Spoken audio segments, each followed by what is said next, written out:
3 વર્ષ સફર કર્યા પછી અહીંયા આગળ મને એમના ગાઈડન્સથી એવું ડિસિઝન લીધું કે હા સર્જરી પ્રોપરલી થઈ જશે. હા, મારું નામ સૂરજ પટેલ છે અને હું અહીં ઓપીડીમાં ડૉક્ટર સુમિત તુરખિયા ન્યુરોસર્જને બતાવવા માટે આવ્યો હતો.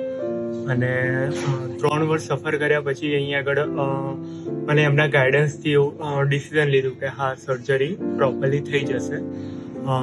ઇવન મેં આયુષ્માન કાર્ડ અંતર્ગત ટ્રીટમેન્ટ લીધી છે અને મારો પર્સનલ એવો એક્સપિરિયન્સ રહ્યો કે આયુષ્માન કાર્ડમાં ટ્રીટમેન્ટ લઈએ યા મેડિક્લેમ થ્રુ ટ્રીટમેન્ટ લઈએ, પણ સાલ હોસ્પિટલમાં ઇવન નર્સિંગ સ્ટાફ અને ડૉક્ટરોનો બી ઘણો સારો સપોર્ટ રહ્યો એડમિટ ટાઈમથી લઈને ડિસ્ચાર્જ ટાઈમ સુધી, અને સારું એવું ગાઈડન્સ મળ્યું.